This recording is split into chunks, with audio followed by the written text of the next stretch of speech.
वो देखता है कि 242 पर एक साया, वाइट सा साया, वो एक कॉर्नर से आया, गोल से चक्कर लगाए, फिर एक जगह रुक गया। लेकिन सीसीटीवी फुटेज में आवाज साफ नहीं है।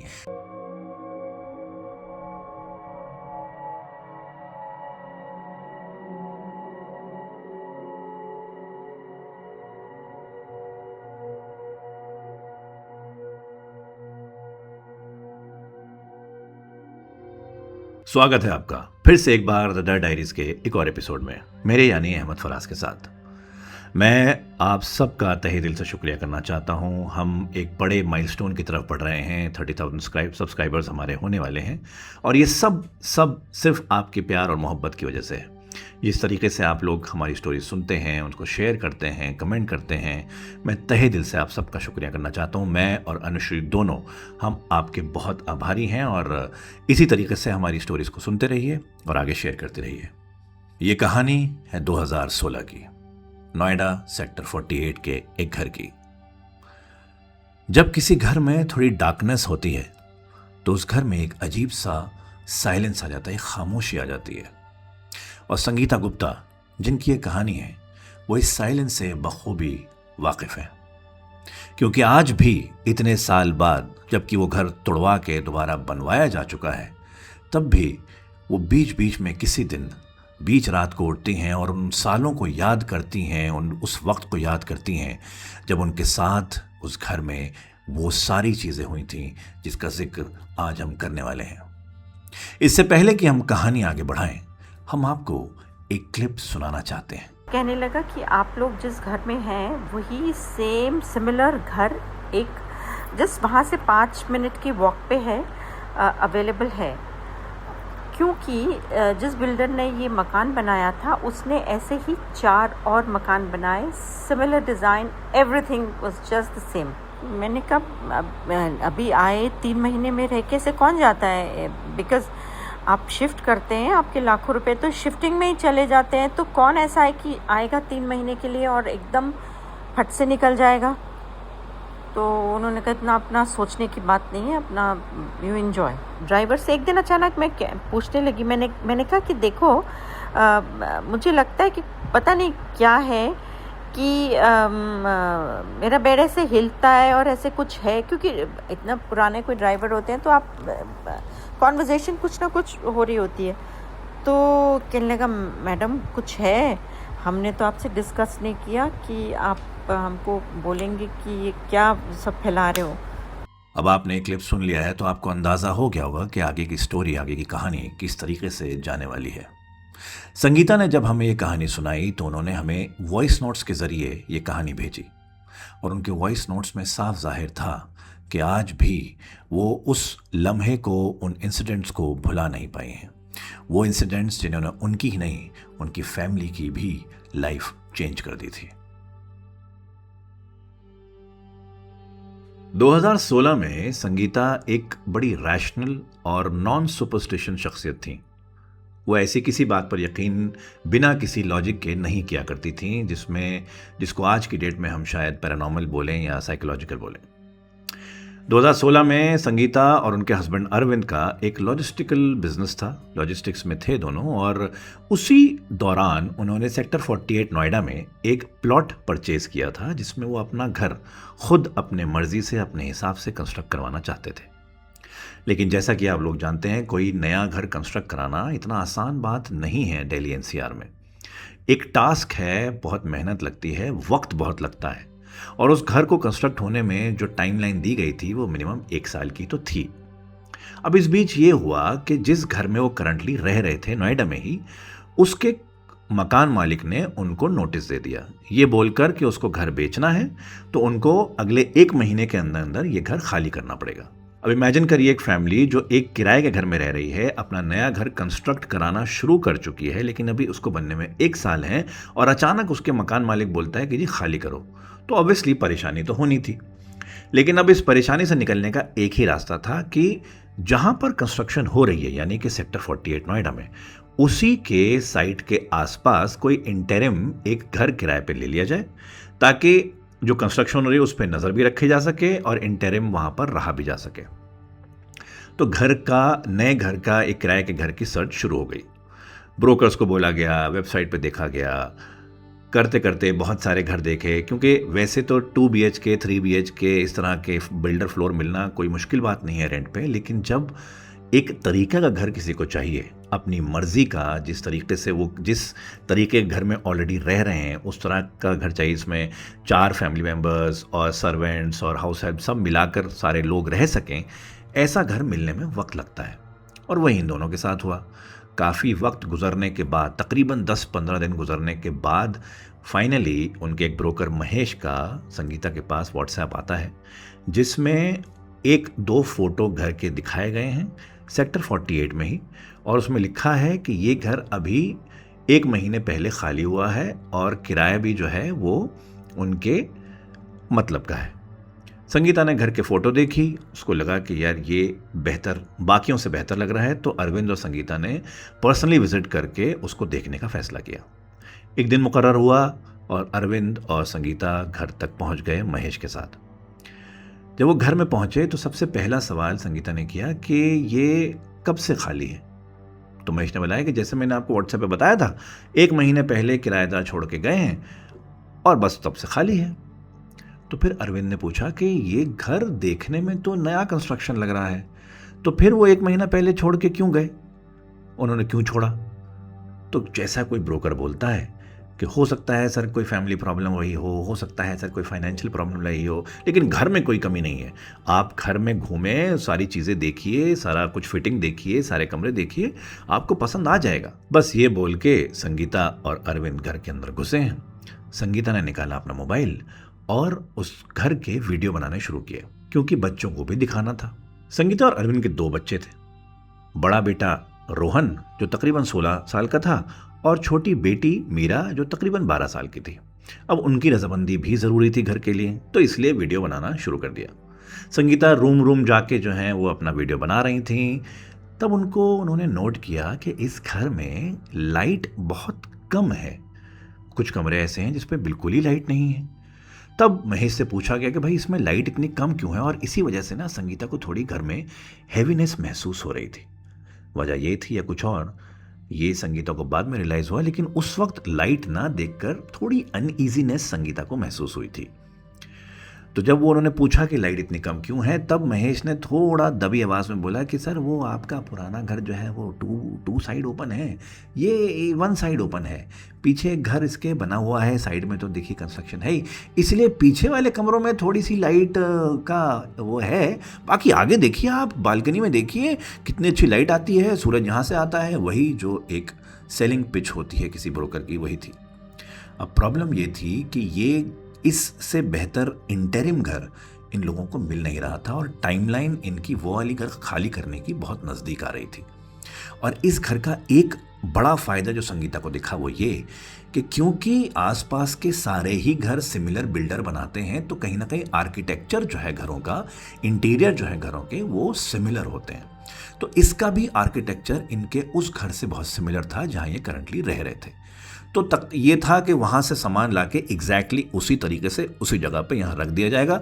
ना ज़्यादा दिमाग लगाने की ज़रूरत पड़ेगी, ना ज़्यादा मेहनत करने की ज़रूरत पड़ेगी, और जो टाइम है, जो दिमाग है, वो नए घर की कंस्ट्रक्शन वाली साइट पर ज़्यादा लगाएंगे।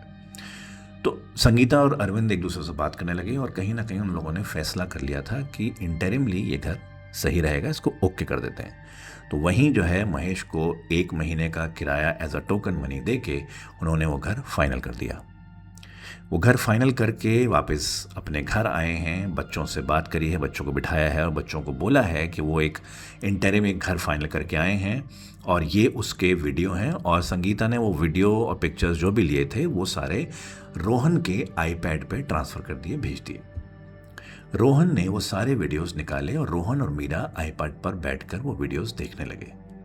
तभी अचानक रोहन ने एक वीडियो रोका और एकदम से बोला, what was that, go back. Rohan ने खुद ही फिर उस वीडियो को हल्का सा पीछे किया, दोबारा प्ले किया, फिर पीछे किया, फिर दोबारा प्ले किया। मीरा और रोहन दोनों उस वीडियो को गौर से देखे चले जा रहे थे। रोहन ने मीरा से पूछा, Meera did you see that, is it what you are saying, मैं भी वही देख रहा हूँ जो तुम देख रही हो। मीरा ने बोला, हाँ भैया ये क्या है। इधर संगीता भी सब सुन रही थी। संगीता ने बोला, क्या देख रहे हो, मुझे भी दिखाओ, क्या है ये, क्या क्या मिला। तब रोहन आईपैड लेके उठा, अपनी माँ संगीता के बगल में बैठा और उनको वीडियो दिखाने लगा। रोहन के अकॉर्डिंग उस वीडियो में जो उन्होंने, संगीता ने उस घर में बनाया था, एक पर्टिकुलर वीडियो ऐसा था उसमें जिसमें एक कॉर्नर में एक वाइट स्मज टाइप का कुछ अचानक से नजर आता है और उसको रोहन के हिसाब से अगर गौर से देखा जाए तो वो एक फेस की तरह लग रहा है। एक ऐसा फेस वाइट कलर का जो जैसे अचानक से उस कमरे में, जिस कमरे में संगीता वो वीडियो बना रही थी, हवा में कहीं अचानक से आया और गायब हो गया। रोहन ने उसी जगह पर पॉज करके और बैक करके, रिवाइंड करके, आगे करके, प्ले करके, हर तरीके से संगीता को दिखाया। बट संगीता शायद एक डिनायल मोड में थी। वो कह लगी, नहीं नहीं, ये कुछ डर्ट पार्टिकल हो सकता है जो उस वक्त मेरे मोबाइल के कैमरे पे लग गया हो, या कुछ स्मज हो सकता है, ऐसा there is nothing wrong in this, ऐसा कोई वो नहीं है। फिर अरविंद भी वहीं पे थे। अरविंद आए, अरविंद को भी वो वीडियो दिखाया गया। अरविंद ने वो वीडियो देखा। शायद अरविंद को उस वक्त रोहन की बात ठीक लगी, लेकिन क्योंकि संगीता ने ये डिनाई कर दिया था कि उनको कुछ नज़र नहीं आया, तो अरविंद ने भी उसी नैरेटिव की तरफ जाना बेहतर समझा और उस वक्त रोहन को बोला, अरे क्या क्या बोल रहे हो, there is nothing in it, delete this video. और वहीं अरविंद ने वो वीडियो उस आईपैड से डिलीट कर दिया। वो वीडियो उस वक्त डिलीट तो कर दिया गया, लेकिन ये बात कहीं ना कहीं अरविंद की और शायद संगीता की दिमाग में भी घर कर गई थी, क्योंकि रात को जब ये दोनों अपने कमरे में थे और बच्चे अपने कमरों में थे, तो अरविंद ने फिर से एक बार वो वीडियो देखने की डिमांड करी, इस बार संगीता के मोबाइल पे। संगीता का मोबाइल उस वक्त iPhone 6 था, तो कोई बहुत बड़ी स्क्रीन नहीं थी आईपैड जैसी। लेकिन जब अरविंद ने उसमें देखा तो सबसे पहला सवाल किया, ये बेसमेंट वाले कमरों का है ना। उस घर में एक बेसमेंट भी थी। बेसमेंट में तकरीबन 3 कमरे थे और एक लाउंज था जो शायद होम थिएटर टाइप का था, जो कभी शायद किसी ने यूज़ नहीं किया था। इनका आइडिया ये था कि वहाँ पर हाउस हेल्प और इनके जो मेड हैं वो रहेंगी, और उसी का वो वीडियो बना रही थी जब ये स्मज उनके वीडियो में एकदम से नज़र आया। तो अरविंद ने जब पूछा कि ये बेसमेंट का वीडियो है, तो संगीता ने सिर्फ नोट कर दिया और अरविंद ने फिर से वो वीडियो कम से कम 3-4 बार देखा।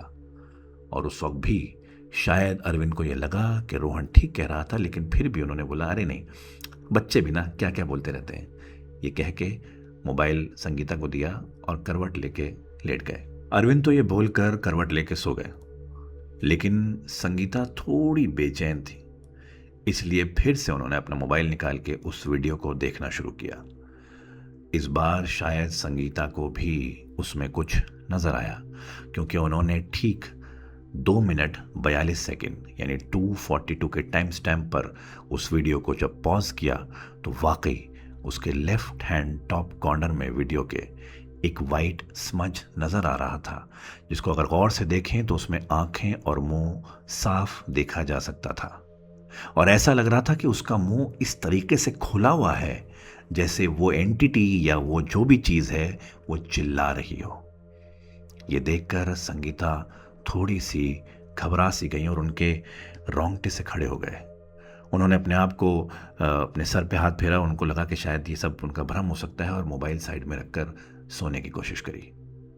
जब उनकी आंख लगी तब उनको एक ख्वाब आया। ख्वाब में वो उसी तरीके के कॉरिडोर में खड़ी हैं जैसा कॉरिडोर उन्होंने उस घर में आज देखा था, और उस कॉरिडोर से होती हुई बेसमेंट में जा रही हैं। तभी अचानक उनको ख्वाब में एक वाइट कलर का फेस उनको उनके सामने आता है और मुंह खोल के चिल्लाता है। संगीता उसको कुछ सेकंड देखती हैं और फिर खुद भी चिल्लाती हैं और डर के उससे भागती हैं, और वो फेस जो है वो उनका पीछा कर रहा है। पीछा करते करते उनके करीब आता है और एकदम से संगीता की आंख खुल जाती है। आंख खुलने का वक्त सुबह 6:30 बजे का है। जब वो उठी हैं 6:30 बजे, तो उनका तकिया पूरा पसीने से भीग चुका है। हालांकि AC 22-23 पर चल रहा है, जिस टेम्परेचर पे वो यूजुअली रखती हैं, और उनको यूजुअली इसमें ठंड लगती है। तो पसीने आने का सवाल ही पैदा नहीं होता। और उस वक्त वो इतनी ड्रेन आउट सा महसूस कर रही हैं जैसे ना तो बॉडी उनकी ढंग से आराम मिला है, ना ही उनका माइंड ढंग से सो पाया है। उन्होंने जब अरविंद की तरफ मुंह घुमाया तो अरविंद ऑलरेडी उठ चुके हैं और हल्के हल्के अपना काम करना शुरू कर रहे हैं। उठने के बाद सबसे पहला इंस्टिंक्ट, बिकॉज ऑफ दैट ख्वाब एंड ड्रीम, उन्होंने अपना मोबाइल उठा के फिर से उस वीडियो को देखने का फैसला किया। लेकिन जब गैलरी खोली तो वीडियो गायब था। उन्होंने पूरी गैलरी छान मारी लेकिन वो वीडियो कहीं नहीं मिला। बाकी सारे फोटोज़, सारे वीडियोज़ हैं, लेकिन वो एक वीडियो जिसमें वो फेस नज़र आया था वो अब नहीं है। वो रिसेंटली डिलीटेड में भी गई लेकिन वहाँ पर भी वो वीडियो मौजूद नहीं है। उनको ये लगा कि शायद अरविंद ने जैसे आईपैड में डिलीट किया था वैसे ही इनके फ़ोन में भी डिलीट कर दिया हो। और बस ये कह के उठी कि हाँ, बच्चों ने भी ना मेरे दिमाग में क्या भर दिया है, मुझे भी क्या समझ, ज़बरदस्ती ये सब ख्वाब आ रहे हैं। उनको नहीं पता था कि 3 महीने के अंदर उनको ये समझ में आने वाला है कि क्यों उनसे पहले वाले किराएदार आनन फानन में ये घर छोड़ कर गए थे।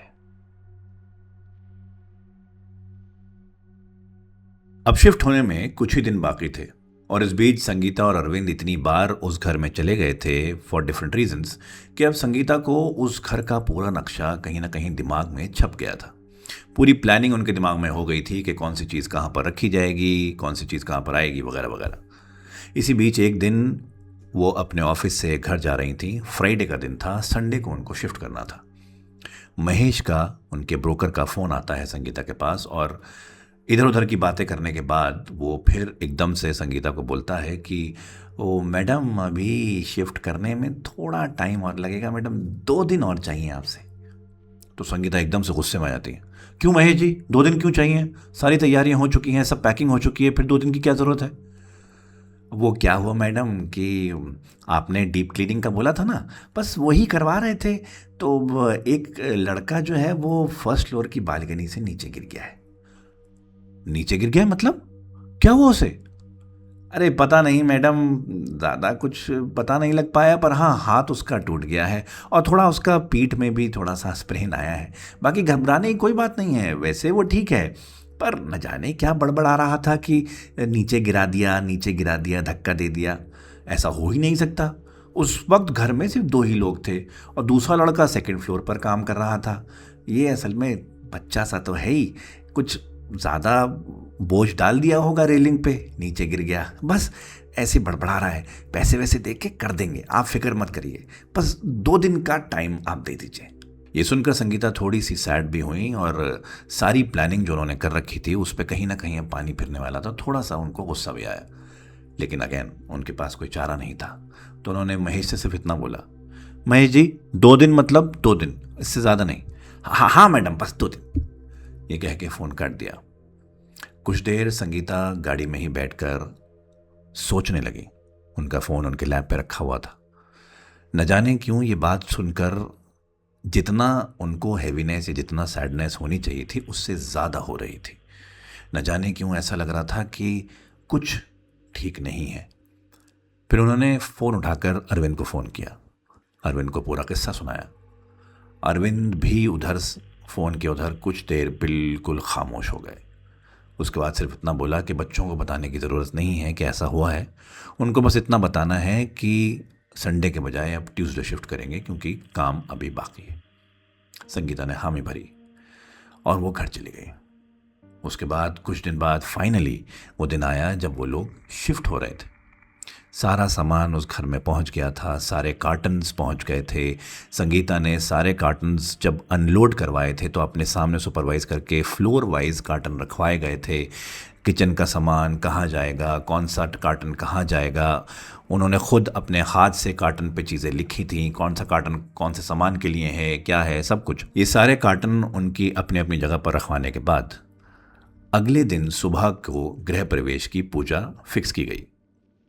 सुबह सुबह पूजा आरंभ हुई। उनके जो फैमिली पंडित हैं, जो अक्सर उनके लिए पूजा करते हैं, जिनके मंदिर वो जाया करते हैं, जो बहुत सालों से उनके यहाँ पूजा करते हैं, उन्हीं को इस पूजा के लिए बुलाया गया।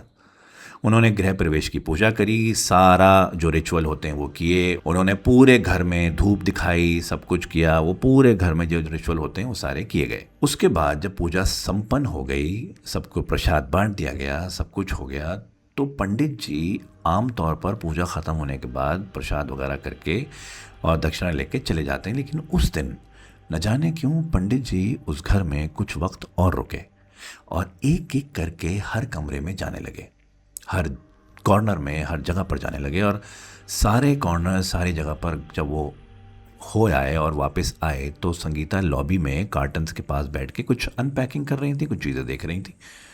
और आते ही उनसे बोले, संगीता बेटा, जितना जल्दी हो सके पूजा का कमरा स्थापित कर लो, और ये ध्यान रखना कि पूजा का कमरा स्थापित होने के बाद उसमें एक दिया हमेशा जलना चाहिए। और हाँ, रोज़ पूजा करना। मुझे इस घर का वास्तु थोड़ा सा भारी लग रहा है।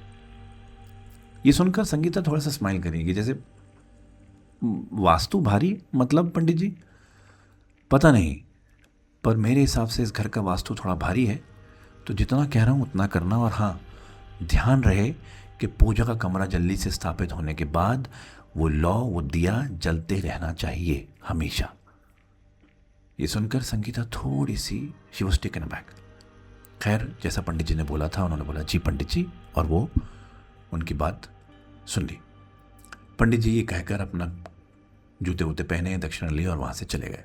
अगले कुछ दिन संगीता ने सारे सामान को अपनी अपनी जगह पर फिक्स करने के लिए छुट्टी ले ली थी, और उनके साथ जो 2 उनके सर्वेंट्स थे, जिसमें से एक थी खुशी, जो उनके साथ तकरीबन 1.5-2 साल से थी, जिसका काम खाना बनाना और घर के थोड़े और काम करना था, और था राजू, जो कि उनके साथ पिछले 15 साल से था, और उसका काम था, एक तो वो गार्ड भी था और घर के कई जो भी और काम करने होते थे मैन सर्वेंट के, वो किया करता था। तो ये दोनों के साथ मिलकर सामान को अपनी अपनी जगह रखाने की जिम्मेदारी संगीता की थी, सुपरवाइज करने की। अरविंद चले गए ऑफिस, बच्चे चले गए स्कूल। अब सारा अनपैकिंग का काम शुरू हो गया था। सब कुछ करने के बाद, जो किचन में सामान लगाना था, जो बुक्स लगानी थी, जो चीज़ें करनी थी, वो करने के बाद फाइनली संगीता ने डिसाइड किया कि जो पंडित जी ने बोला है पूजा के रूम को स्थापित करना, वो कर लिया जाए। तो संगीता पहुंची पूजा रूम में, जो रूम 2nd फ्लोर पर पूजा रूम डिसाइड किया था वहाँ पर। वहाँ जो पूजा की सामग्री वाला कार्टन था वो ऑलरेडी वहाँ पर पहुँच चुका था। उन्होंने कार्टन खोला, उसमें सारा का सारा सामान जो पिछले घर में, उनके पूजा घर में था, वो सारा सामान एज इट इज़ वहाँ पर पैक हुआ था, जिसमें जो दिए थे, जो चीज़ें थीं, वो सारी एज इट इज़ रखी हुई थी। और एक मलमल के कपड़े में लिपटी हुई भगवद गीता थी। ये वो भगवद गीता थी जो संगीता अपनी शादी के टाइम अपने मायके से लेके आई थी, जो कहीं ना कहीं उनकी मदर की साइड का एक फैमिली हेirloom रही है, जनरेशन से पास होती आई है। और तब से अब तक कई घर ये देख चुकी है, तब से अब तक कई सालों से ये बिल्कुल सही सलामत होती आई है। उन्होंने आहिस्ता से मलमल का कपड़ा हटाया, भगवद गीता को हाथ में लिया, और जैसे ही वो कपड़ा हटाकर वो बुक अपने हाथ में लेने की कोशिश करी, उसमें से कुछ पन्ने और उसके कुछ एजेस बिखर के नीचे गिर गए। जब उन्होंने ध्यान से उस भगवद गीता को देखा तो उसमें से काफ़ी जगहों पर ऐसा लग रहा था जैसे वो फटा नहीं है बल्कि खाया गया है। वहाँ से बिल्कुल जैसे गल गई थी ये बुक। एक तरफ जो उसके स्पाइन का एज होता है वो, दूसरी तरफ उसके पेजेस, और तीसरी तरफ उसका दूसरा एज बिल्कुल ऐसा जैसे डस्ट हो गया हो। और जब उन्होंने अपने हाथ में वो पूरी बुक ली, सारा कपड़ा हटाया, तो बहुत सारा पोर्शन उसका डस्ट की तरह नीचे गिर गया। संगीता वो अपने हाथ में लेकर अफसुर्दा सी वहीं ज़मीन पर बैठ गई। ये वो भगवद गीता है जो कुछ ही दिन पहले उनके पुराने घर में, उस पुराने घर के पूजा घर में, उस शेल्फ पर सही सलामत रखी हुई थी। जिस तरीके से ये बिखरी थी, जिस तरीके से डस्ट हुआ था, देखने पर ये लग रहा था कि ये दीमक का काम है। लेकिन इतनी जल्दी दीमक इतना सारा पोर्शन कैसे बर्बाद कर सकती है, वो भी एक ऐसी बुक का जो कुछ ही दिन पहले सब सही सलामत थी। तो ये देखने के बाद उन्होंने उस कार्टन को थोड़ा और खोला और पूजा सामग्री सारी की सारी निकाली। और भी चीज़ें थी वहाँ पर, और भी बॉक्सेस थे वहां पर, लकड़ी की और भी चीजें थी, किसी में कुछ भी नहीं हुआ था। बल्कि वहां कोई भी साइन ऐसा नहीं था जिससे ये पता लग सके कि दीमक जरा सी भी किसी चीज में लगी हो, क्योंकि जिन्होंने देखा है कि घर में चीजों में दीमक कैसे लगती है वो जानते होंगे कि दीमक फैलती है, एक जगह से शुरू होती है और वो जितना एरिया होता है वो लपेट में ले लेती है। फिर ऐसा कैसे मुमकिन है कि इन सारी चीज़ों के बीच सिर्फ भगवत गीता पर ही दीमक ने ऐसा अटैक किया?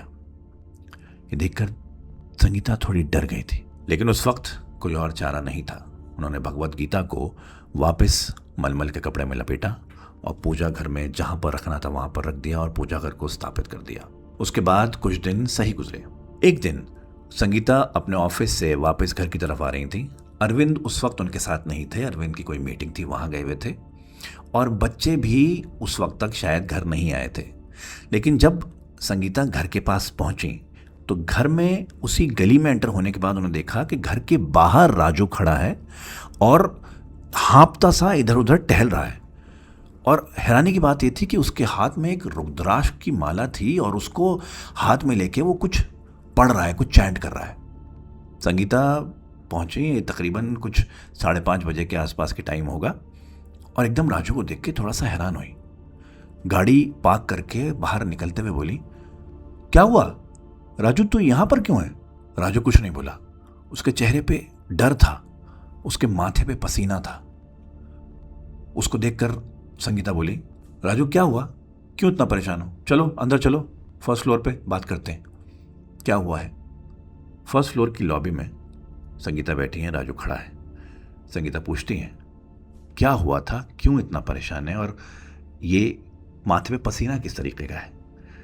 तो वहीं वो उस वक्त खुशी को भी बुला लेता है।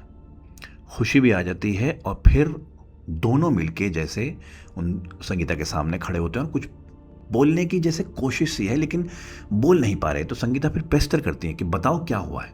तो खुशी कहती है, मैडम बेसमेंट में कुछ अजीब है, पहले तो बहुत बदबू सी आती है और फिर कल रात तो 2 बजे के आसपास दरवाज़ा पीटने की आवाज़ आ रही थी।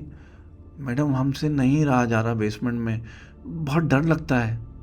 जब खुशी ये बोल रही थी तो संगीता के दिमाग में सिर्फ यही चल रहा था कि अब हो सकता है कि या तो इसको पैसे बढ़वाने हैं या कहीं और काम मिल गया है या कोई ऐसी बात। जब खुशी ने बोला तो संगीता ने पलट के बोला, क्यों, अभी नया घर है, एडजस्ट होने में टाइम लगता है, ऐसा क्या हो गया, कुछ टाइम रुक जाओ, सब ठीक हो जाएगा। लेकिन फिर राजू ने भी उसकी बात को कहीं ना कहीं उस पर सहमति दिखाई। नहीं संगीता मैडम, ये ठीक कह रही है, कुछ तो गड़बड़ है। फिर उन्होंने राजू की तरफ देख के पूछा, क्या हुआ है ऐसा? भाई बात ये थी कि राजू ऑब्वियसली थोड़ा ज़्यादा ट्रस्टवर्दी था, वो ज़्यादा टाइम से यहाँ पर था इनके साथ, और संगीता और अरविंद दोनों ही अपने ज़्यादा काम राजू से करवाया करते थे, तो ऑब्वियसली उस पर थोड़ा ज़्यादा ट्रस्ट था। तो जब राजू ने भी इस बात की पुष्टि करी तो संगीता ने ऑब्वियसली ये पूछा, फिर क्या हुआ था? उस वक्त फिर राजू ने खुशी को बोला कि उसको प्यास लग रही है, गला सूख रहा है, पानी ला के दे। खुशी बाहर गई।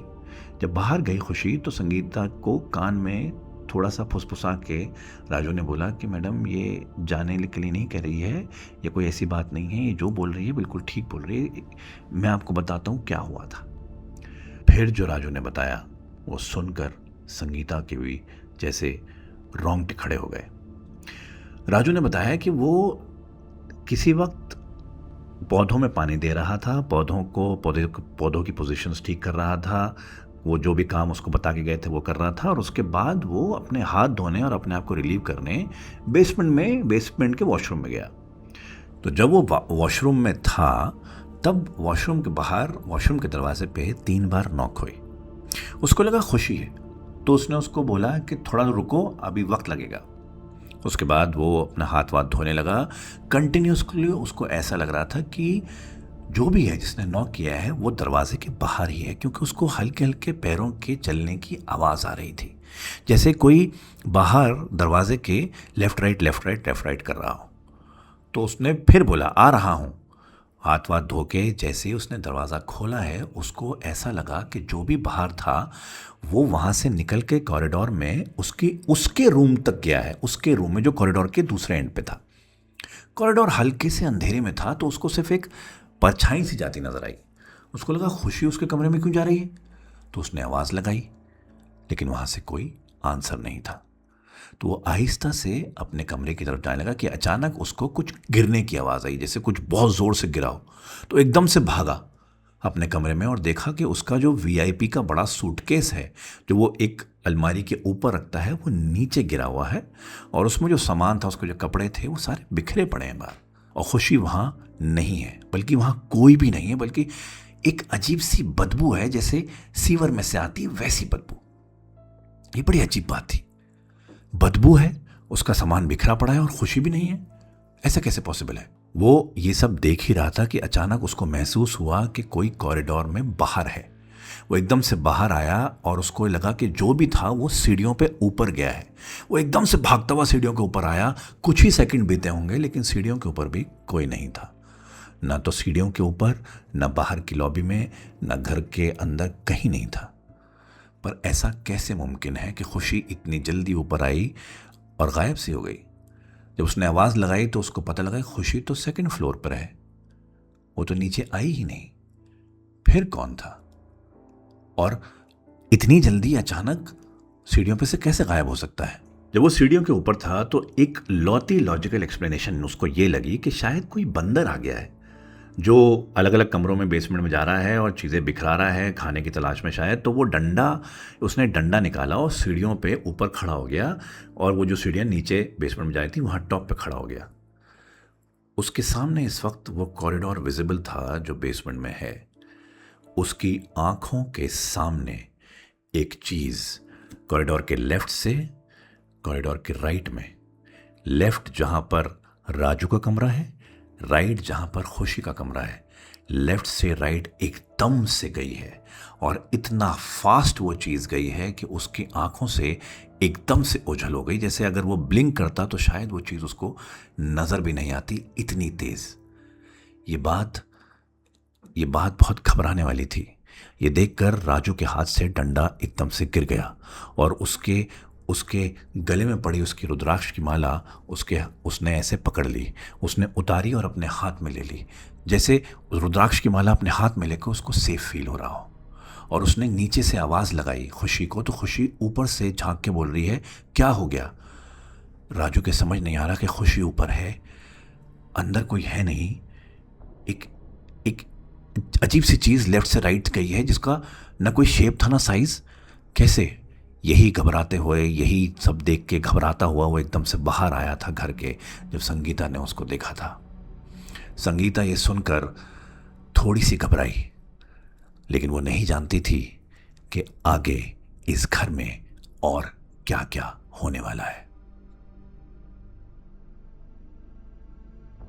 एक हॉन्टेड घर में रहने की खास बात यह है कि जब तक बहुत देर नहीं हो जाती, आप इस चीज़ को मानते ही नहीं हैं कि आपका घर हॉन्टेड है। इसका एक सीधा सा एग्जाम्पल ये हो सकता है कि जिस तरीके से हमारा माइंड किसी भी चीज़ को मानने में सबसे पहले डिनाई करता है, उसी तरीके से जब हम किसी घर में रह रहे हैं या कोई ऐसी चीज़ के साथ रह रहे हैं जो हॉन्टेड है, हमारा माइंड शुरू में उसको मानने को तैयार ही नहीं होता। और जब हम सारे पीसेस को साथ लाते हैं, सारे डॉट्स को कनेक्ट करते हैं, तब तक बहुत देर हो चुकी होती है, हम उस चीज़ का ऑलरेडी पार्ट बन चुके होते हैं। शायद यही संगीता की फैमिली के साथ हो रहा था।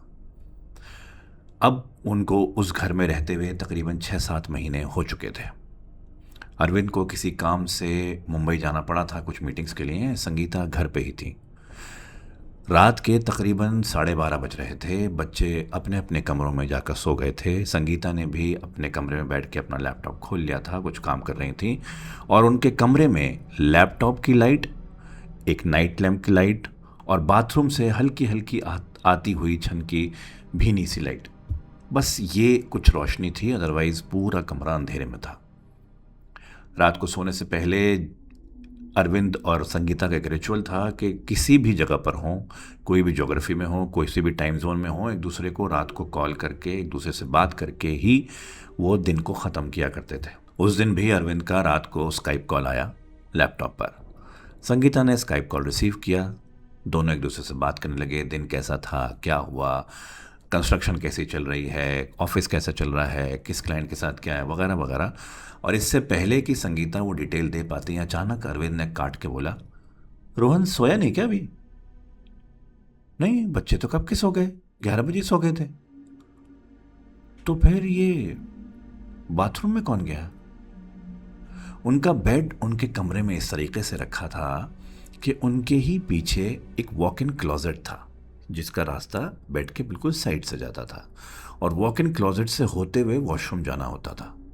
वॉक इन क्लोजेट का हल्का सा जो छोटा सा आयल था वो डार्क रहता था, वहाँ कोई लाइट रात में नहीं जलती थी, और वॉशरूम में हल्की सी लाइट जली होती थी। तो अरविंद के अकॉर्डिंग वाइल वो स्काइप पे कैमरा ऑन करके बात कर रहे थे, उनको संगीता के पीछे कोई वॉशरूम में जाता नजर आया। संगीता ने बोला, अरे पर पीछे तो कोई नहीं है, कोई वॉशरूम में नहीं गया। पर संगीता, मैंने देखा है अभी, कोई स्क्रीन के एक तरफ से दूसरी तरफ गया है, वॉशरूम की तरफ गया है, प्लीज चेक करो। संगीता उठी, लैपटॉप हाथ में लेके वॉक इन क्लोजेट की तरफ देखा, कोई नहीं था। वॉशरूम का दरवाज़ा खोला, कोई नहीं था। देखा कोई नहीं है, तुम एक काम करो प्लीज़, बच्चों पे चेक करो, बच्चों को चेक करो, कोई कुछ तो था, I am not kidding. Sangeeta थोड़ा सा इस चीज़ को नॉन सीरियसली ले रही थी, लेकिन अरविंद बहुत सीरियस थे, और उनकी सीरियसनेस कैमरे पे उनकी आंखों में और उनके चेहरे पर देखी जा सकती थी। तो संगीता ने ज़्यादा बहस नहीं करी, सीधा वो लैपटॉप लेके बच्चों के कमरे की तरफ गई। सेकंड फ्लोर से फर्स्ट फ्लोर आई, पहले मीरा के कमरे की तरफ गई। मीरा अपने कंबल में सुकड़ के सो रही थी जैसे वो सोया करती थी। फिर वो रोहन के कमरे में गई। रोहन अभी भी ऐसा उल्टा लेट के एक ईयरफोन कान में लगा के सो रहा था जैसे वो सोया करता था। दोनों बच्चे गहरी नींद में सो रहे थे। देखा, सब सही है, क्या प्रॉब्लम है, तुमने क्या देखा? Sangeeta, I am telling you, call Raju right now और पूरा घर चेक करवाओ प्लीज़। संगीता ने वही किया, बिकॉज उनको अरविंद की बात में बहुत सीरियसनेस नजर आई। राजू को बुलाया, पूरा घर चेक हुआ, कुछ भी नहीं था। अब ये अरविंद का वहम था या उन्होंने वाकई स्क्रीन पर किसी को जाते हुए देखा था, ये बात क्लियर नहीं थी। फिर अरविंद ने बोला कि जब तक मैं मुंबई से वापस ना आ जाऊं तब तक तुम मीरा को अपने कमरे में सुलाओ प्लीज़। ये बात सुनकर वैसे तो ऐसा थोड़ा सा अनयूजुअल था संगीता के लिए भी और मीरा के लिए भी, लेकिन फिर भी संगीता ने हामी भर दी। अगले ही दिन मीरा को उन्होंने बताया कि जब तक पापा वापस नहीं आते तुम मेरे कमरे में रुकोगी। Meera was happy, Meera was a sweet child. Meera was happy कि मम्मी के साथ रहने को मिलेगा, मिडनाइट स्नैक्स होंगे, एंजॉय होगा, वगैरह वगैरह। फिर कुछ दिन ऐसे ही गुजर गए। अरविंद फाइनली मुंबई से वापस आ गया। और होता क्या है कि जब आपकी डेली लाइफ बहुत ज़्यादा बिजी हो जाए और बहुत सारे आपके पास काम हो, तो एक वे होता है कि हम ऑड मोमेंट्स को भी भूल जाते हैं, इग्नोर करने लगते हैं। वही शायद इस फैमिली के साथ हुआ। कुछ ही दिन गुजरे थे, वो जो अभी एक ऑड इंसिडेंट हुआ वो भूले ही थे कि अचानक एक दिन अरविंद और संगीता दोनों को ऑफिस में लेट रुकना था। अक्सर ऐसा होता था बिकॉज दोनों लॉजिस्टिक्स बिजनेस संभाल रहे थे, हैंडल कर रहे थे, तो कभी कभी लेट नाइट्स भी हुआ करती थी ऑफिस में। और ऐसे मौके पर बच्चों को इंस्ट्रक्शंस थी कि वो अपना खाने का, उन सब चीज़ों का ध्यान रखें। खुशी को इंस्ट्रक्शन थी कि वो सही से खाना खिला के दोनों को उनके रूम में भेज दे, और राजू को इंस्ट्रक्शन थी कि वो सारा घर वगैरह सब चेक करके जब तक पेरेंट्स घर ना आ जाएं तब तक गार्ड रूम में ही उसको बैठे रहना है, एटलीस्ट रात को 11 बजे तक। तो ये सारी इंस्ट्रक्शंस खुशी और राजू के पास थी। ये वो टाइम था जब बच्चों की समर वेकेशन चल रही थी और ख़त्म ही होने वाली थी। कुछ दिन पहले ही ये फैमिली एक अच्छी सी वेकेशन मना के वापस आई थी, और अब जितना भी पेंडिंग हॉलीडे होमवर्क था या प्रोजेक्ट्स थे वो दोनों बच्चों को इंस्ट्रक्शंस थी कि स्कूल खुलने से पहले ख़त्म करना है। तो आइडिया ये था रोहन का कि खाना वाना खा के जब अपने रूम में जाएगा, थोड़ी देर पढ़ाई करेगा, अपना हॉलीडे होमवर्क जो उसको मिला हुआ है, जो चीज़ें प्रोजेक्ट है वो कंप्लीट करेगा और फिर सोएगा। खुशी अपना खाना वाने का, किचन का समेट के अपने कमरे बेसमेंट में चली गई, और राजू बाहर गार्ड रूम में ही था। रात के तकरीबन 10 बजे रोहन अपने रूम में अपने स्टडी टेबल पर बैठा काम कर रहा था। थोड़ी देर के लिए उठा, वॉशरूम गया। उसको वॉशरूम में मुश्किल से 5 से 10 मिनट लगे होंगे। वापस आया तो देखा उसका लैपटॉप उसके टेबल से गायब है। वो थोड़ा हैरान हुआ कि अभी 10 मिनट पहले लैपटॉप यहाँ था, गायब कैसे हो गया। उसने चारों तरफ ढूंढना शुरू किया। स्टडी टेबल के नीचे देखा, पीछे देखा, बेड पर देखा, बेड के नीचे देखा, अलमारी में देखा। उसको लगा शायद गलती से कहीं रख दिया हो जो उसको याद नहीं आ रहा है। लैपटॉप कहीं भी नहीं था। वो कमरे से बाहर निकला, मीरा के रूम में गया। मीरा ऑलरेडी सोने के लिए लेट चुकी थी। मीरा के रूम की लाइट जलाई, मीरा से पूछा। मीरा को ऑब्वियसली कुछ नहीं पता था। वो फ्रस्ट्रेट होकर बाहर निकला, चारों तरफ देखने लगा। इवन उसने अपने फर्स्ट फ्लोर की लॉबी तक में चेक किया, लेकिन उसका लैपटॉप कहीं भी नहीं था। उसने फर्स्ट फ्लोर से खुशी को आवाज़ भी दी, लेकिन खुशी क्योंकि बेसमेंट में जा चुकी थी, उसको आवाज़ नहीं आई। अच्छा, इनके घर की बेसमेंट जो है वो घर के मेन गेट यानी ग्राउंड फ्लोर का जो मेन गेट था उसके बाहर निकलना होता था और फिर स्टेयरकेस नीचे बेसमेंट में जाता था। तो जब वो आवाज़ लगाई तो जाहिर सी बात है आवाज़ नहीं पहुंची। फिर वो इतना फ्रस्ट्रेट हो गया, उसका गुस्सा इतना बढ़ गया चारों तरफ ढूंढ ढांड के, कि वापस अपने सिस्टर के रूम में गया। अक्सर सिबलिंग्स में ये होता है, जब कोई चीज़ नहीं मिलती तो आप अपने भाई या बहन को ही ब्लेम करते हैं। वही रोहन के साथ हुआ। वो वापस कमरे में गया और लाइट जला के मीरा से लड़ाई करने लगा। मीरा के रूम में आके कि तुमने मेरा लैपटॉप छुपा दिया, प्रैंक करती है, ये करती है। कि अचानक से मीरा के रूम का दरवाज़ा बहुत ज़ोर से अपने आप धड़ करके बंद हो गया। जैसे ही वो दरवाज़ा बंद हुआ, दोनों भाई बहन अपनी अपनी जगह फ्रीज हो गए। ना तो उस रूम की कोई विंडो खुली हुई थी कि हवा की वजह से वो बंद हो जाता, ना ही रोहन उसके आसपास था कि रोहन के किसी एक्शन की वजह से वो बंद हो जाता। वो दरवाज़ा अपने आप पीछे से इतनी ज़ोर से बंद हुआ कि दोनों के होश उड़ गए थे। अब इस वक्त दोनों इतने डरे हुए थे कि उनको समझ नहीं आया कि वो क्या करें। रोहन हिम्मत करके दरवाजे की तरफ जाने की कोशिश कर रहा था, लेकिन अचानक फिर से उसको दरवाजे के बिल्कुल बाहर से कुछ आवाज़ें आईं। कुछ ऐसी आवाज़ें जैसे कोई चीज़ टूट रही है, कोई चीज़ गिर रही है, इस तरह की। अब वो इतना डर गया था कि वो दरवाज़ा खोल के बाहर चेक करने की हिम्मत नहीं थी उसकी। वो भाग कर गया, दरवाज़ा लॉक किया, वापस आया, बेड पे कूदा और अपनी बहन के साथ वहीं बैठ गया। इस वक्त मीरा ऑलरेडी रोना शुरू कर चुकी थी, क्योंकि ये बहुत डरावना था एक 12 साल की बच्ची के लिए। रोहन बड़ा था, लेकिन फिर भी उसके आंसू निकल रहे थे। उसका डर भी साफ नज़र आ रहा था। उसकी पूरी बॉडी कांप रही थी कि दोनों बच्चे डर के मारे मीरा के बेड पर ही बैठे रहे और बाहर से आवाज़ें आती रहीं। रोहन का फ़ोन उसके कमरे में रह गया था, उसी के बेड पर। जब वो लैपटॉप ढूंढने निकला था तो वो फ़ोन वहीं भूल गया था। मीरा के पास फ़ोन था नहीं। तो अब बच्चों को समझ नहीं आया कि क्या करें। तभी उनको आइडिया आया कि मीरा के आईपैड से अपने फादर अरविंद को फेस टाइम कर सकते हैं। तो उन्होंने वही किया, मीरा के आईपैड से अपने फादर अरविंद को फेस टाइम किया, उनको सारी चीज़ें बताईं। अरविंद ने फ़ौरन राजू को फ़ोन किया। राजू को बोला फ़ौरन वो घर में जाए और चेक करे बच्चों को देखे ठीक हैं, क्या प्रॉब्लम है। लेकिन राजू अंदर नहीं जा सकता था, क्योंकि जो ग्राउंड फ्लोर का मेन गेट था वो बंद था, और वो तभी खुल सकता था जब कोई अंदर से खोले या जिसके पास चाबी है वो खोले। चाबी राजू के पास नहीं थी, चाबी थी अरविंद और संगीता के पास।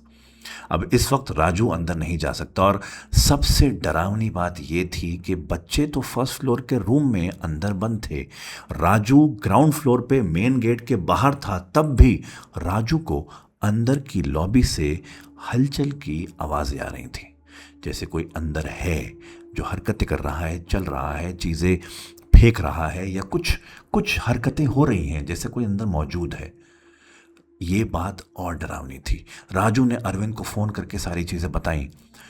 अरविंद ने वापस फेस टाइम किया मीरा के आईपैड पे। उन्होंने बोला कि बच्चों बाहर निकलो, लेकिन बच्चे इतने डरे हुए थे कि वो बाहर नहीं निकलना चाहते थे। तकरीबन 40 मिनट लगे अरविंद और संगीता को अपने घर पहुंचने में। जैसे ही वो घर पहुंचे, गाड़ी से उतरे, सीधा ग्राउंड फ्लोर के दरवाजे पे गए। उन्होंने दरवाज़ा खोला।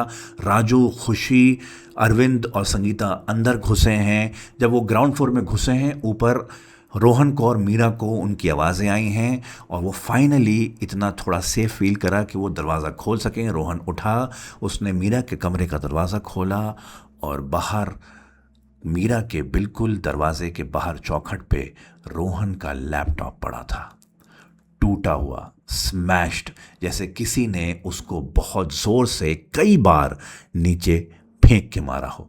उसके हिंजेस टूटे हुए थे, उसकी स्क्रीन क्रैक थी, उसके कीबोर्ड टूटा हुआ था, वो बहुत बुरी हालत में था। एक बार गिरकर टूटने में लैपटॉप का यह हाल नहीं होता, तब होता है जब कोई बार बार उसको उठा के नीचे फेंके। ये देखकर रोहन फिर से वहीं फ्रीज हो गया। अरविंद और राजू भागते हुए ऊपर आए हैं। उन्होंने रोहन को देखा है और रोहन को अरविंद ने संभाला। फिर संगीता आई, मीरा को संभाला और वो लैपटॉप वहाँ से हटाया गया। बच्चे अब थोड़ा सेफ फील कर रहे थे।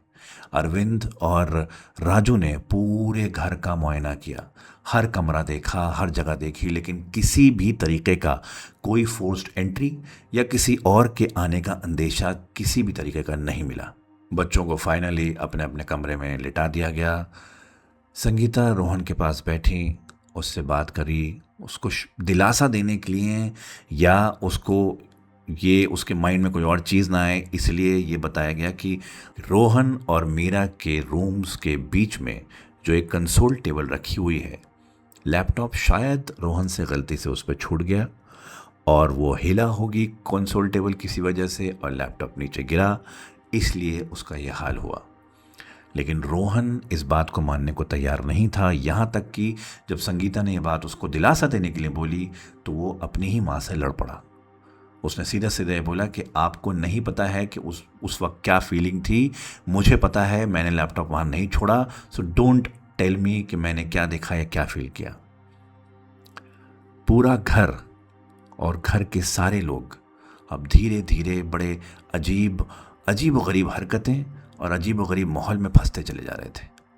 मीरा, वो बच्ची, बहुत बीमार रहने लगी थी। आए दिन उसको बुखार रहता था, आए दिन उसकी कुछ ना कुछ तबीयत ख़राब रहती थी। अरविंद के अचानक से पीठ में दर्द शुरू हो गया था और वो इतना बढ़ गया था कि सुबह उठते में भी उनको प्रॉब्लम होने लगी थी। ऐसा पहले कभी नहीं हुआ। ही वॉज अ फिट गाय। रोहन जैसे बिल्कुल सेक्लूडेड सा हो गया था। वो अपने ही कमरे में रहता था, खाना खाने के लिए बाहर आता था, वो भी तब जब माँ बाप घर पे हों। अगर माँ बाप किसी वजह से बाहर हैं, काम पे हैं, तो वो खाना भी अपने कमरे में खा लिया करता था।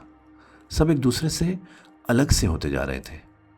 और संगीता के साथ तो कुछ ऐसा हुआ कि अरविंद को फौरन एक प्रीस्ट को अपने घर बुलाना पड़ा था।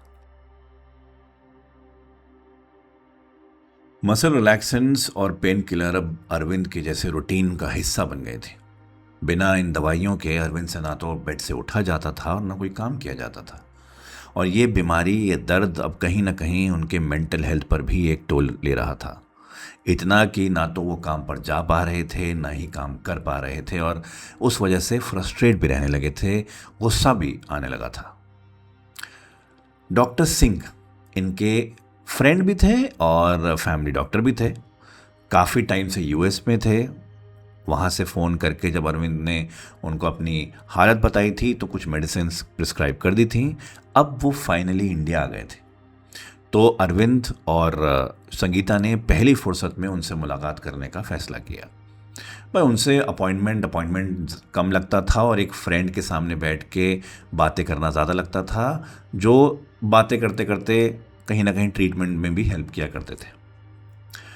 उन्होंने अरविंद और संगीता को बुलाया अपने क्लिनिक। ये दोनों क्लिनिक में गए। वहाँ पर अरविंद का पूरा चेकअप उन्होंने किया। लिटाया, पीछे कमर चेक करी, अपर बैक, लोअर बैक सब चेक किया। फिर अरविंद से क्वेश्चंस पूछे। Arvind for some reason point out ही नहीं कर पा रहे थे कि दर्द एक्चुअली कहाँ है। ये अजीब सा दर्द था जो कभी लोअर बैक में, कभी अपर बैक में, कभी शोल्डर ब्लेड्स में, कभी मिडिल बैक में, कभी स्पाइन में। एक मूविंग पेन सा बन गया था। डॉक्टर सिंह ने जब चेक किया तो उनको फिजियोलॉजिकली कुछ गड़बड़ नज़र नहीं आई और उन्होंने वही बोला कि फिजियोलॉजिकली कुछ भी गलत नहीं है, सब ठीक लग रहा है। न्यूरोलॉजिकली भी सारे टेस्ट करवा चुके हो आप लोग, तो ऐसा कोई प्रॉब्लम नहीं लग रहा। तो उनके भी इस वक्त समझ नहीं आई कि ऐसा क्यों हो रहा है। उन्होंने अरविंद से बात करी कि कोई ऐसी चीज़ है कि या तो मैट्रेस आपका ख़राब है या तकिया आपके ख़राब हैं। तो संगीता ने बोला मैट्रेस तो हमारा वही है जो पिछले 7-8 साल से चल रहा है। तो ये सुनकर उन्होंने बोला ठीक है, चलिए एक काम करिए, आप मैट्रेस चेंज कीजिए। हो सकता है मैट्रेस की वजह से हो, छोटी सी चीज़ है बट मैट्रेस चेंज कर लीजिए। इन्हीं बातों के बीच संगीता ने बातों बातों में ये बताया कि वो लोग पिछले कई महीनों से, जब से डॉक्टर सिंह बाहर थे, उसके बाद से ही ये अपना पुराना घर छोड़ के अब नए घर में किसी में शिफ्ट हो गए, इंटरिम घर में, जो डॉक्टर सिंह के क्लिनिक से करीब है। ये सुनकर डॉक्टर सिंह ने बोला, अरे कहाँ शिफ्ट हुए? तब संगीता ने घर के बारे में बताया, कौन सी गली है, गली में जाके कौन सा मकान है, किस तरीके का दिखता है, क्या है। जब संगीता ये मकान और जगह और लोकेशन डिस्क्राइब कर रही थी, डॉक्टर सिंह के हाथ जो प्रिस्क्रिप्शन पे चल रहे थे रुके। एकदम से उन्होंने आहिस्ता से संगीता की तरफ और अरविंद की तरफ देखा और एकदम उसके मुंह से निकला, आप लोग वहां रह रहे हो? अरविंद ने बोला, हाँ क्यों, क्या है उस घर में ऐसा? अरविंद ने जोकिंगली कहा था, लेकिन संगीता ने जो एक्सप्रेशन डॉक्टर सिंह के फेस पे देखे, वो देखकर वो समझ गई थी कि कोई बात है जो शायद डॉक्टर सिंह को पता है और अभी तक बताई नहीं। क्यों डॉक्टर साहब, क्या हुआ? नहीं कुछ नहीं, बस ऐसे ही। वो असल में पुरानी यादें ताज़ा हो गई। हम एक्चुअली यहाँ 1995 में आए थे इस इलाके में। उस वक्त तो कुछ भी नहीं था, गांव टाइप का हुआ करता था ये सारा। लोगों ने हमसे बोला भी कि भाई दिल्ली की अच्छी जगहें छोड़ के नोएडा में ऐसे वीराने में क्यों शिफ्ट हो रहे हो, लेकिन बस पुरानी बातें याद आ गई। संगीता को समझ में आ गया था कि डॉक्टर सिंह ने यहाँ पर बात टाल दी है, और जाते जाते डॉक्टर सिंह ने बस ये बोला, हाँ आप एक काम करो, मैट्रेस तो चेंज कर ही लो और कोशिश करो आपका घर जल्दी बन जाए। अपने घर में बुलाओ, हम लोगों को पार्टी करेंगे। अपने घर की बात अलग होती है, यहाँ से जल्दी से कोशिश करो आप शिफ्ट हो जाओ अपने घर में। उन्होंने ये बात कही तो जोकिंगली थी या कही एक अच्छी इंटेंशन से थी, लेकिन इसके पीछे का रीज़न वो बताया नहीं था उन्होंने, और संगीता समझ गई थी कि कोई ऐसी बात है जो छुपाई जा रही है। खैर उन दोनों वहाँ से उस वक्त निकल गए और अपने घर आ गए। अब ये वो भी टाइम था जब संगीता के साथ भी कुछ ऐसी चीज़ें चल रही थीं कि वो खुद समझ नहीं पा रही थी कि वो ऐसा क्यों हो रहा है। हालांकि ये बात उसने किसी के साथ शेयर नहीं की थी, नॉट इवन अरविंद। हो क्या रहा था कि संगीता कभी कभी एकदम से ब्लैकआउट हो रहे थे उनको, और ब्लैकआउट ऐसे होते थे कि वो सोती कहीं और थी अपने बेड पे, और एकदम उनकी आंख खुलती थी तो वो घर की किसी और लोकेशन पे होती थी। कभी लिविंग रूम के बीच बिल्कुल बीचों बीच खड़ी हुई एकदम आंख खुली, कभी डाइनिंग टेबल पर बैठे आंख खुली, कभी कहीं और, कभी किचन में, कभी कहीं। ये 4-5 बार संगीता के साथ हो गया था। उनको खुद समझ नहीं आ रहा था कि ये क्यों हो रहा है और क्या इलाज इसका हो सकता है। अरविंद अपने ही दर्द में इतनी चीज़ों में उलझा हुआ था कि उन्होंने शेयर भी नहीं किया, और बच्चों के साथ शेयर करना तो बनता ही नहीं था, वो ऑलरेडी बहुत डरे हुए थे। और ऐसी ही एक रात, तकरीबन रात को 3:30 पे अरविंद की एकदम अचानक से घबरा के आँख खुली। घबरा के आँख इसलिए खुली कि उनके सोते सोते बेड बहुत तेज़ हिल रहा था, जैसे कोई उसको पकड़ के हिला रहा हो, जैसे कोई अर्थक्वेक आ रहा हो।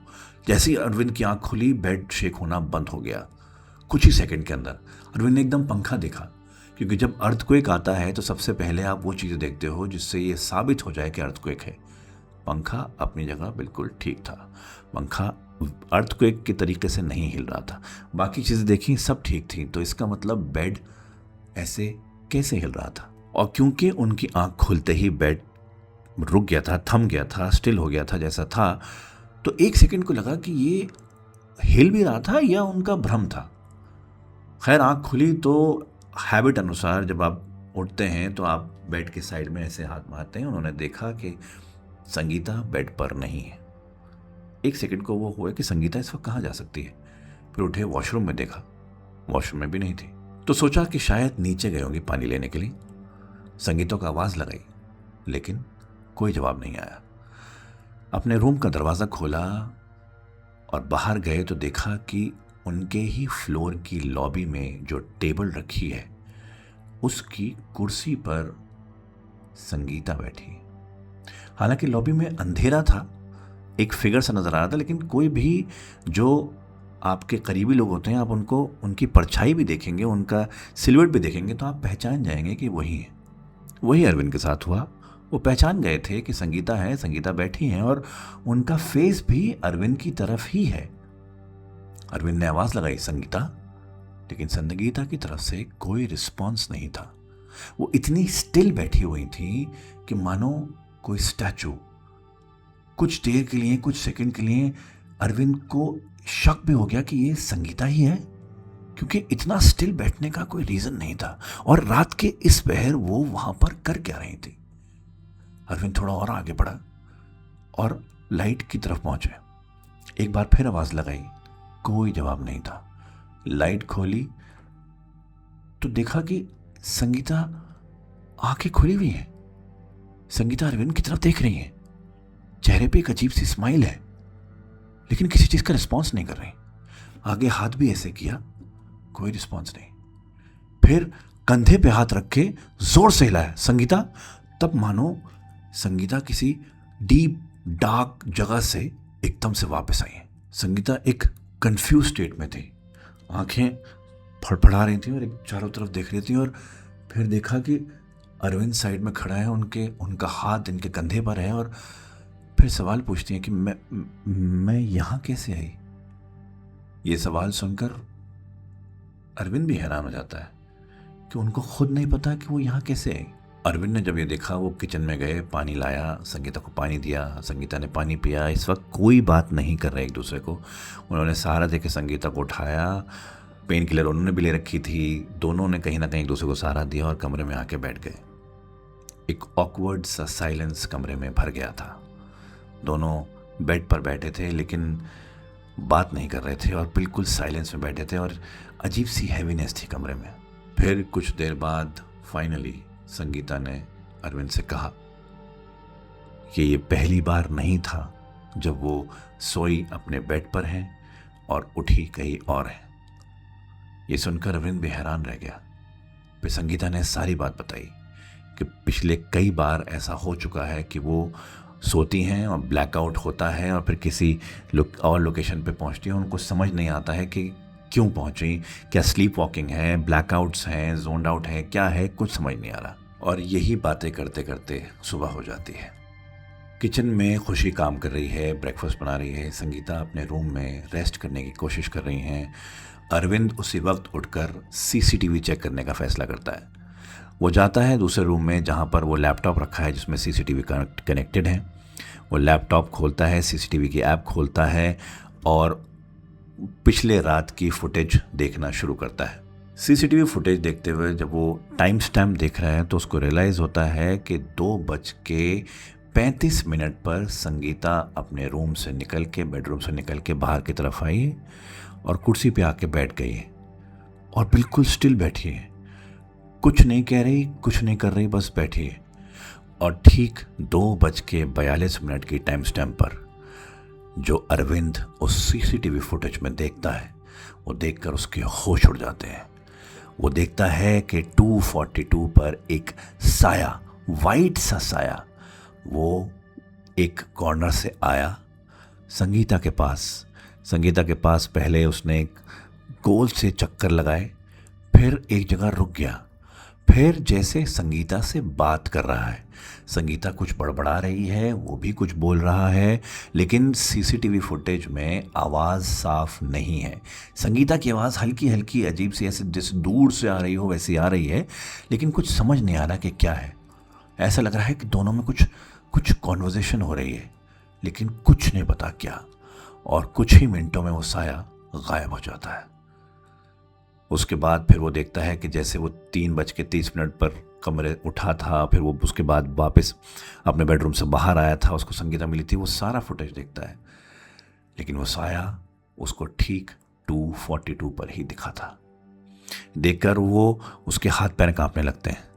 वो उसी वक्त, उसी शाम को डॉक्टर सिंह को फ़ोन करते हैं और डॉक्टर सिंह को अपने घर इनवाइट करते हैं, ये पता करने के लिए कि क्या ऐसी बात है जो उनको पता है इस घर के बारे में, इस लोकेशन के बारे में, जो अभी तक इन लोगों को भी नहीं पता। डॉक्टर सिंह शाम को आते हैं, ग्राउंड फ्लोर की लॉबी में बैठे हैं और फाइनली डॉक्टर सिंह अपने इन फ्रेंड्स को, आई थिंक वो बताना सही समझते हैं जो उनको पता है इस जगह के बारे में। संगीता भी बैठी है, अरविंद भी बैठा है। वो बताते हैं कि 2016 से तकरीबन 10 साल पहले यानी 2006 में इसी प्लॉट पर इससे पहले एक घर बना हुआ था। उस घर में एक एक औरत रहती थी, सीमा, जो अपने इन-लॉज और अपने हस्बैंड के साथ रहा करती थी। उनके बीच झगड़े बहुत होते थे। सीमा को डाउरी के लिए टॉर्चर किया जाता था, सीमा को डाउरी के लिए बार बार बोला जाता था और ये सबको पता था, लेकिन कुछ कर नहीं रहे थे। और इसी बीच एक दिन खबर आती है कि उसके हस्बैंड ने उनके ही घर में उसको मल्टीपल टाइम स्टैब करके जान से मार दिया था। और उसका हस्बैंड कुछ टाइम बाद गिरफ्तार हो गया था, लेकिन उसके इन-लॉज जो हैं उनके ऊपर कुछ एक्शन नहीं हुआ था। वो इसी घर में काफ़ी टाइम उसके बाद रहे और उन्होंने ये कंप्लेंट करी कि इस घर में उनको अजीब अजीब चीज़ें दिख रही हैं, अजीब चीज़ें सुनाई देती हैं, कभी चीज़ें टूटने की आवाज़ें आती हैं, कभी किसी को धक्का दिया जाता है, कभी किसी को फर्स्ट फ्लोर से नीचे गिर जाता है, जैसे उन्होंने बोला कि धक्का दिया, कभी सीढ़ियों से किसी का पैर फिसल जाता है, चोटें लग जाती हैं। ये सब चीज़ें उनके साथ होने लगा और वो आनन फानन में किसी को, किसी बिल्डर को, किसी को वो घर बेच के वहाँ से निकल गए। जिस बिल्डर ने वो घर ख़रीदा उसने वो घर पूरा तोड़वा दिया। जब वो घर दोबारा कंस्ट्रक्ट करवा रहा था, उस कंस्ट्रक्शन के ड्यूरिंग एक और हादसा हुआ था। वो हादसा ये था कि उस कंस्ट्रक्शन साइट पर, यानी कि इस घर में, जिस घर में वो लोग बैठे हैं, इस घर की कंस्ट्रक्शन साइट पर एक 15 साल के बच्चे की लाश मिली थी, जो उसी कंस्ट्रक्शन साइट के गार्ड का बेटा था। ये 2 इंसिडेंट इसी प्लॉट पर हुए थे। ये 2 हत्याएं या 2 मर्डर्स या 2 मौतें इसी प्लॉट पर हुई थी। ये सुनने के बाद संगीता और अरविंद ने उसी वक्त डिसाइड किया था कि अगले दिन उनके फैमिली पुजारी जी, जो गृह प्रवेश की पूजा करके गए थे, उनको बुलाया जाएगा और फिर से एक बड़ी पूजा की जाएगी। वो अगले ही दिन सुबह आ गए, उन्होंने पूजा भी करी। इस बार वो गृह प्रवेश वाली पूजा नहीं, इस बार वो हैवी पूजा करी। वो कुछ ऐसे मंत्र पढ़े कि इस घर को क्लेंस किया जा सके, शुद्धि की जा सके। गंगा जल पूरे घर में छिड़का गया, सब कुछ हुआ। और फिर उन्होंने ये बात बताई कि जो भी इस जगह पर कब्ज़ा किए हुए है वो इसको छोड़ेगा नहीं। इससे बेहतर है कि चीज़ें और ख़राब हों, जितना जल्दी हो सके इस घर को छोड़ दो। वो पूजा हर हफ्ते होने लगी, क्योंकि उनको अभी अपने नए घर में शिफ्ट होने में कुछ हफ्ते लगने वाले थे। उन्होंने उसी वक्त ये डिसाइड कर लिया था कि अपने नए घर में, चाहे वो पूरा बन के तैयार हो ना हो, एटलीस्ट एक फ्लोर इतना बन जाए कि पूरी फैमिली उसमें शिफ्ट हो जाए। उसके बाद वो उसको बनाते रहेंगे, वहीं रहते रहेंगे। उसको जब तक वो बनना था इसी घर में रहना था, और इसलिए हर हफ्ते पुजारी जी को बुलाया गया। हर हफ्ते इस घर की पूजा हुई, एज इफ़ हर हफ्ते एक रोशनी इस डार्कनेस में डाली जाती थी और हर हफ्ते वो घर इस रोशनी को फिर से डार्क करना शुरू कर देता था। ये एंटिटी, ये हॉन्टिंग इस घर की इतनी स्ट्रांग थी कि वो इस घर को शायद छोड़ने के लिए तैयार ही नहीं थी, और शायद आज भी नहीं है, क्योंकि कुछ ही हफ्तों में संगीता और अरविंद अपने नए घर में शिफ्ट हो गए। वो घर कुछ टाइम तक बंद रहा। उसके बाद शायद किसी और बिल्डर ने लेके उसको तुड़वा के कुछ और बनवाया, उसका कुछ और वहाँ पर पूजा हुई, क्या हुआ कुछ नहीं पता। लेकिन संगीता और अरविंद ने वो घर उसके बाद से कभी मुड़कर नहीं देखा। वो आज अपने नए घर में, उसी नए कंस्ट्रक्टेड घर में रह रहे हैं, पूरी फैमिली के साथ खुश हैं, सब सही है, सब सेफ हैं। लेकिन वो कुछ महीने उनकी ज़िंदगी के सबसे ट्रॉमेटिक मंथ्स रहे हैं। वो इतने ज़्यादा कि आज भी जब संगीता जी ने हमें ये कहानी भेजी वॉइस नोट्स के ज़रिए, उनके वॉइस नोट्स में वो डर, वो ट्रॉमा सुन सकते थे हम लोग। और इसीलिए मैं उनका तहे दिल से शुक्रिया करना चाहता हूँ कि उन्होंने हिम्मत दिखाई हमारे साथ ये स्टोरी शेयर करने की। और ये स्टोरी को संगीता जी ने जिस तरीके से भेजा, उसको स्टोरी पर्सपेक्टिव से लिखा अनुश्री बासु ने, और आप सुन रहे थे एक्सक्लूसिवली सिर्फ द डर डायरीज़ पर, मेरे यानी अहमद फराज के साथ। आप लोगों का बहुत बहुत शुक्रिया कि आप हमारे चैनल को इतना प्यार दे रहे हैं। हम फिर से यही कहेंगे, टीम डर डायरीज़ या हम में से कोई भी किसी भी प्रैक्टिस को, किसी भी पैरानॉर्मल्स को, हमारे ओपिनियंस नहीं हैं, ये सब कहानियाँ हैं जो हम आपकी तरफ लेके आते हैं। हम में से कोई भी इन सब चीज़ों का कोई एक्सपर्ट नहीं है। ये सिर्फ वो किस्से हैं, वो लोगों के किस्से हैं जो हम आप तक पहुँचाते हैं। इसको एंटरटेनमेंट और एन्जॉयमेंट के लिए सुनिए। आप सुन रहे थे मुझे, अहमद फराज को, सिर्फ द डर डायरीज पर।